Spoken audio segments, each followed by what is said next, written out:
ثم جعلناك على شريعة من الأمر فاتبعها ولا تتبع أهواء الذين لا يعلمون. بسم الله الرحمن الرحيم. الحمد لله رب العالمين والصلاة والسلام على المبعوث رحمة للعالمين نبينا محمد وعلى آله وصحبه ومن تبعهم بإحسان إلى يوم الدين. Amma ba'd. Kaum muslimin dan muslimat, para pendengar dan para pemirsa, Assalamualaikum warahmatullahi wabarakatuh. Ada sebuah hadits dari Rasulullah Sallallahu Alaihi Wasallam, sangat dalam maknanya dan renungan yang membawa kita tentang sebuah fikih di dalam bab berbagi kebaikan dan di dalam mengeluarkan sesuatu dari harta. Hadits ini diriwayatkan oleh Imam Al-Bukhari dan Imam Muslim dari sahabat yang mulia Adi bin Hatim radhiyallahu anhu. Adi bin Hatim ini anak dari seorang yang di masa jahiliyah itu dijadikan perumpamaan di dalam kedermawanan, Hatim At-Tai. Dan Adi ini dikenal sebagai sahabat yang mulia, dikatakan sangat dermawan, mirip dengan ayahnya.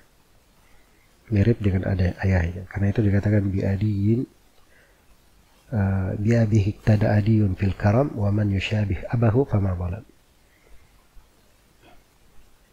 Terhadap ayahnya Adi itu meniru di dalam kedermawanan. Siapa yang mirip ayahnya dalam hal yang baik, maka dia tidak berlaku atau tidak tertimpa oleh kezaliman. Jadi Adi bin Hatim subhanallah meriwayatkan hadits di dalam makna ini. Kata beliau, saya mendengar Rasulullah sallallahu alaihi wasallam bersabda, "Ma minkum min ahadin illa sayukallimuhu ar-Rahman laisa bainahu wa bainahu tarjuman." Tidak seorang pun di antara kalian. Jadi hadits ini coba kita bayangkan ya, andai kata Rasulullah berdiri di depan kita semua, kemudian Rasulullah berkata kepada kita, tidak seorang pun di antara kalian, semua dari kita, illa sayukallimuhu ar-Rahman, kecuali Allah Ar-Rahman akan berbicara langsung kepadanya.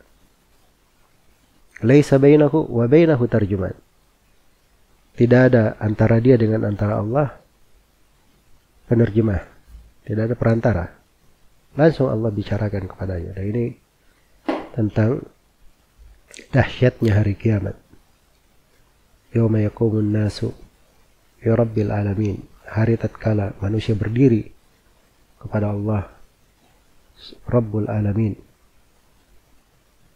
dan Allah akan berbicara kepada makhluk. Mereka akan dihisap, setiap orang akan dihisap, ditanyai akan amalannya. Di posisi inilah Nabi Sallallahu Alaihi Wasallam mengingatkan kepada kita semua, hari yang tidak seorang pun di antara kita yang akan selamat dari hari itu, kecuali dia harus hadir di sana dan Allah akan berbicara langsung kepadanya, bertanya langsung kepadanya. Maka Nabi ingatkan, fayanzuru aymana minhu fala yara illa ma qaddam. Si hamba ini melihat ke sebelah kanannya, dia hanya melihat amalan saleh yang pernah dia lakukan. Dia melihat, fayanzuru ash'ama minhu fala yara illa ma qaddam. Dia lihat ke sebelah kirinya, juga tidak dia lihat kecuali amalan buruk yang pernah dia lakukan. Iya, mau lihat kemana lagi? Fayanzuru amamahu fala yara illa an-nar tilqa'a wajhi. Kemudian dia lihat ke depannya, dia tidak melihat kecuali neraka di depan wajahnya, di hadapannya. Iya, di kanan dan kirinya amalannya yang dia saksikan, yaitu yang menentukan di mana derajat dia, di sorga kah, di neraka kah, dia menjadi golongan kanan, golongan kiri, orang yang beruntung atau yang merugi. itulah yang berada bersama dia di kanan dan di kirinya dari amalan-amalannya. Iya. Dan kalau dia melihat ke depannya, di hari kiamat itu, Allah subhanahu wa ta'ala terangkan bagaimana kejadiannya. Wa ja'a rabbuka wal malaku saffan saffa. Datanglah Rabbmu dan para malaikat bersaf-saf. Ini dahsyat sekali, Allah sendiri yang datang untuk memutuskan di tengah makhluk bersama seluruh malaikatnya bersaf-saf. Ini pengadilan yang dahsyat sekali. Waji'a yawma idzin bi jahannam. Didatangkanlah neraka Jahannam pada hari itu. Neraka Jahannam didatangkan dalam keadaan diseret dengan 70.000 tali. Setiap tali ditarik oleh 70.000 malaikat. Perhatikan betapa besarnya neraka Jahannam ini dan betapa dahsyatnya. Dan neraka Jahannam ini tidak pernah penuh. Setiap kali dilemparkan dari penghuni neraka ke dalamnya, dia selalu berkata, hal min mazid, hal min mazid. Apakah ada tambahan? Ada tambahan.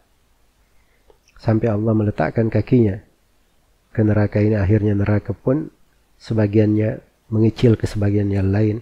Kemudian dia berkata, qat, cukup. Iya.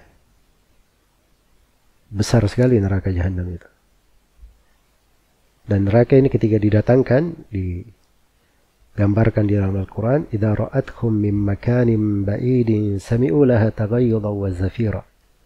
Kalau neraka Jahannam sudah melihat manusia dari jauh, terdengar darinya kegolakan, terdengar darinya kemarahan dan golakan yang sangat dahsyat. Golakan yang sangat dahsyat. Ini hari mengerikan. Di hari hisab ini. Yawma idzi yatadzakkarul insanu wa anna lahu dzikra. Maka pada hari itu manusia pun mengingat. Tapi apa gunanya lagi untuk mengingat? Hari itu bukan hari untuk sadar dan taubat. Hari itu bukan hari untuk beramal. Hari itu adalah hari hisab. Hari pembalasan. Hari tidak ada lagi amalan, yang ada cuma hisab. Kalau mau beramal, ini kesempatannya di dunia. Dunia ini tempat kita beramal. Kita belum dihisab di sini. Maka sebelum datang hari itu, kita bersiap di kehidupan dunia ini. Maka Nabi SAW mengingatkan untuk selamat dari kengerian di hari tersebut, beliau ingatkan satu ibadah yang sangat agung. Inilah yang harusnya kita perhatikan dengan seksama. Kata beliau SAW, fattakun nara walau bisyikki tamrah. Takutlah kalian,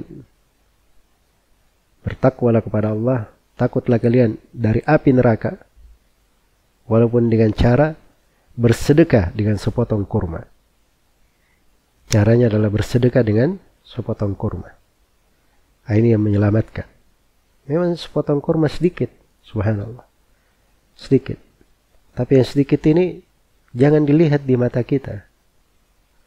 Mungkin yang sedikit ini besar di sisi Allah. Sedikit ini diterima oleh Allah subhanahu wa ta'ala dengan tangan kanannya, sebagaimana yang telah diterangkan pada pertemuan yang telah lalu. Lalu dipelihara, dijaga, dirawat, menjadi seperti gunung. Iya, sedikit. Kadang sedikit tetapi bisa menyelamatkan jiwa sebagian manusia yang perlu. Bisa menjadi sebab kebaikan orang lain. Karena itu kata Nabi SAW, fattakun nara, bertakwalah kalian kepada Allah, walaupun dengan bersedekah berupa sepotong kurma. Bisyikki tamra. Iya. Dan ini terdapat keutamaan seorang hamba itu untuk berbagi. Dan di dalam hadits ini peringatan bahwa untuk selamat menghadapi kengerian-kengerian pada hari kiamat, itu kita perlu amalan-amalan yang kita persiapkan dari kehidupan dunia ini.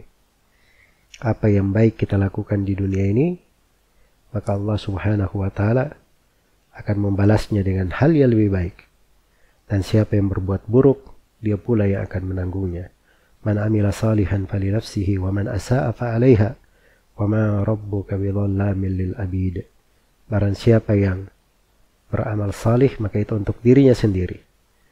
Dan barang siapa yang berbuat kejelekan, dia sendiri yang akan menanggungnya.